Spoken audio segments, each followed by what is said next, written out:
नमस्कार बच्चों, ESPN classes में आपका स्वागत है।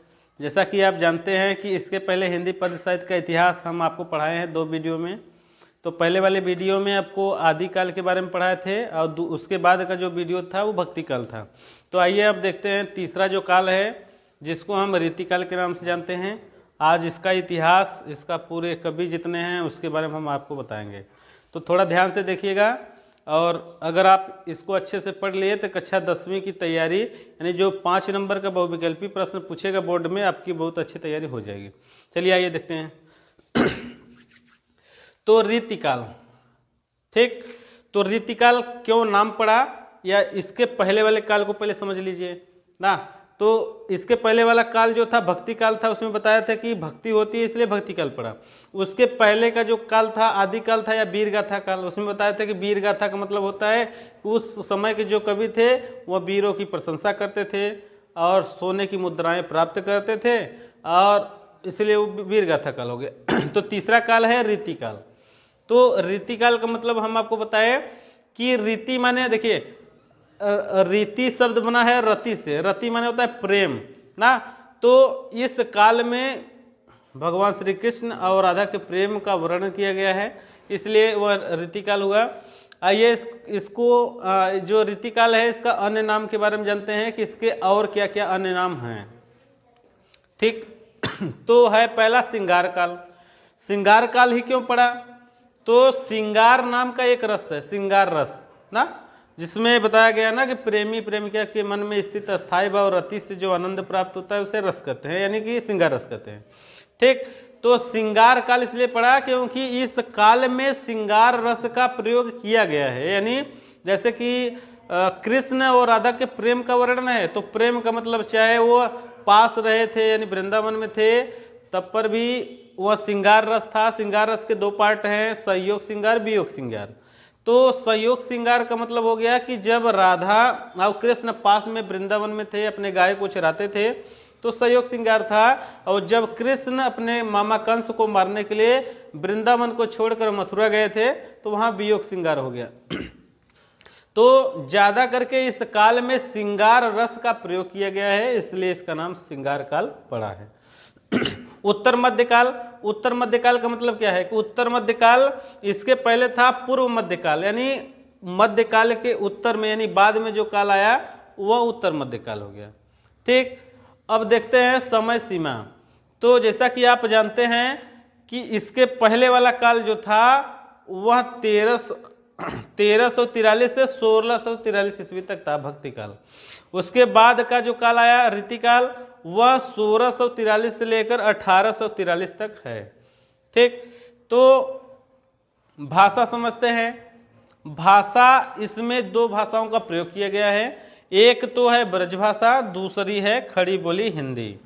तो ब्रजभाषा के बारे में जानते हैं और खड़ी बोली हिंदी के बारे में जानते हैं कि क्यों यही 2 भाषाओं का प्रयोग किया गया है।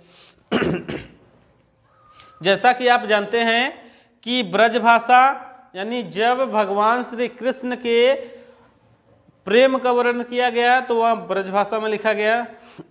और आप जानते हैं कि 1843 यानी 1857 ईस्वी से भारत की आज़ादी की लड़ाई शुरू हुई थी। तो उस समय के कुछ कवि थे जो अपनी रचनाएं खड़ी बोली हिंदी में लिखते थे और स्वतंत्रता पर लिखते थे। तो जो कवि थे आधुनिक युग के, तो वह खड़ी बोली हिंदी का भी प्रयोग करते थे। यानी कृष्ण की रचना होगी तो ब्रजभाषा में होगी, और स्वदेश प्रेम पर होगी तो वह खड़ी बोली हिंदी में रचना होगी, ठीक। 2 भाषाओं का प्रयोग किया गया है। अब समझते हैं प्रवृत्तियां। प्रवृत्तियां का अर्थ हम आपको अगले वीडियो में बताए थे कि प्रवृत्तियां का अर्थ होता है विशेषताएं। यानी बोर्ड कक्षा 10वीं की बोर्ड की परीक्षा में पूछता है कि रीतिकाल की विशेषताओं का वर्णन कीजिए कि रीतिकाल में कौन कौन सी विशेषताएं थी। तो आइए हम नजर डालते हैं कि इसमें कौन कौन सी विशेषताएं थी।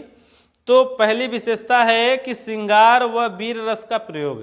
तो रीतिकाल में श्रृंगार रस का और वीर रस का प्रयोग किया गया है, तो यह पहली विशेषता हो गया। दूसरी विशेषता है दोहा सोरठा छंदों का प्रयोग किया गया है, यानी दोहा छंद सोरठा छंद का ज्यादा करके प्रयोग किया गया है।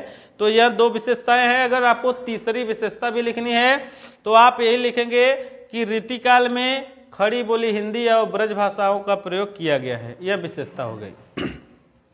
आइए इस काल के कुछ प्रमुख कवि हैं उन पर नजर डालते हैं, थोड़ा उनके बारे में भी जानते हैं। तो आइए देखिए, प्रमुख कवि में है बिहारी लाल ना। बिहारी लाल को आप बहुत अच्छी तरीके से जानते हैं। बिहारी लाल की जो रचना है वो एक रचना है, ठीक। बिहारी सतसई। बिहारी सतसई का मतलब क्या है उसको जानिए। बिहारी माने उनका तो नाम था, सतसई माने कि 700, सत माने 7, सही माने 100, तो 700 दोहों का एक रचना है जिसको हम बिहारी सतसई के नाम से जानते हैं। तो यानी बिहारी लाल जी के रचना में 2 पार्ट थे, मतलब आधे जो दोहे हैं वो भक्ति पर आधारित है, कुछ नीति हैं, भक्ति और नीति ना। यानी यह कृष्ण के भक्त भी थे और ज्ञान मार्गी भी थे, ज्ञान पर भी विश्वास करते थे।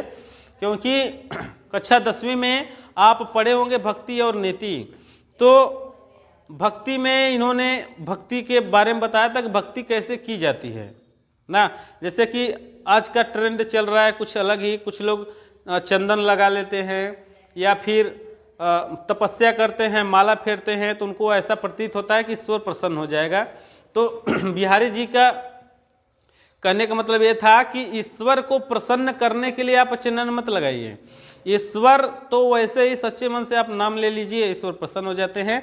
तो एक दोहा लिखे हैं बिहारी लाल जी, तो वो दोहा हम आपको बताने का प्रयास करते हैं। कक्षा 10वीं में है भक्ति में कि जप माला छापा तिलक और शरण एक हूँ काम, मन काचे नाचे वृथा और साचे राचे राम।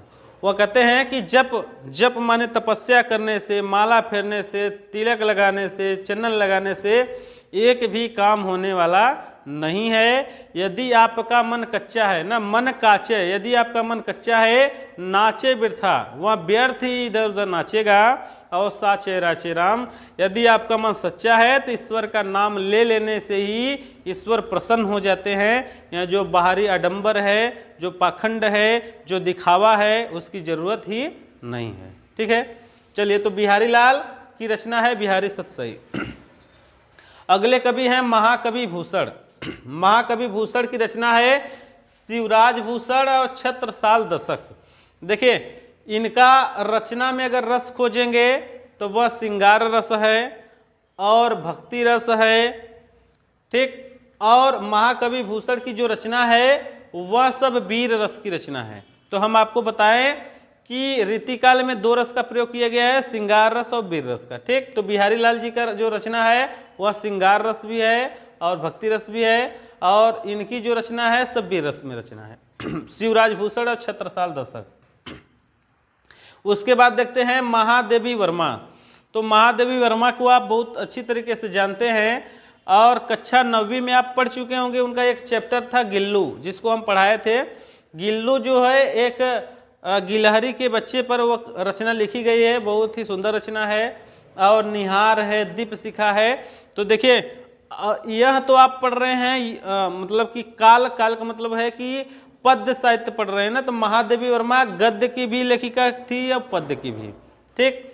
तो महादेवी वर्मा जो है वह गद्य में देखेंगे तो छायावादी युग की लेखिका थी, यानी शुक्ल युग की, और पद्य में आएंगे तो यह रीतिकाल की लेखिका थी, ठीक है। इनकी रचना है गिल्लू, निहार और दीपशिखा। गिल्लू जो है वो गद्य की रचना है और दीपशिखा निहार जो है पद्य की रचना है। आइए देखते हैं रसखान। रसखान को आप जानते होंगे, रसखान का पूरा नाम है अब्दुल रहीम खान खाना। अब्दुल रहीम खान खाना, ठीक है। इनको रसखान इसलिए बोला गया क्योंकि यह रस के खान माने जाते हैं कि जब भी इनकी रचना पढ़ेंगे तो मानो वह श्रृंगार रस और वीर रस से भरी हुई रहती है। इनकी रचना है सुजान रसखान और प्रेम वाटिका, ठीक है। उसके बाद के जो कवि हैं वह पद्माकर हैं, उनकी रचना है गंगा लहरी, ठीक है। तो प्रमुख कवि 5 हैं, उनकी रचनाएं भी हम आपको लिख दिए हैं। तो आइए कुछ प्रश्न हम इससे बनाते हैं और आपको क्या जवाब देना है इसके बारे में भी कुछ बताते हैं, ठीक। चलिए प्रश्न बनाते हैं। जैसे बोर्ड की परीक्षा में पूछता है कि श्रृंगार काल को और किस नाम से जाना जाता है, तो जरूरी नहीं है कि वो श्रृंगार काल ही पूछे, रीतिकाल, उत्तर मध्यकाल, ठीक। तो आपको तीनों नाम पता रहेगा तो आप लिख सकते हैं। ठीक, अगला प्रश्न है रीतिकाल का समय सीमा निर्धारित कीजिए। तो आप लिखेंगे 1643 ईस्वी से लेकर 1843 ईस्वी तक।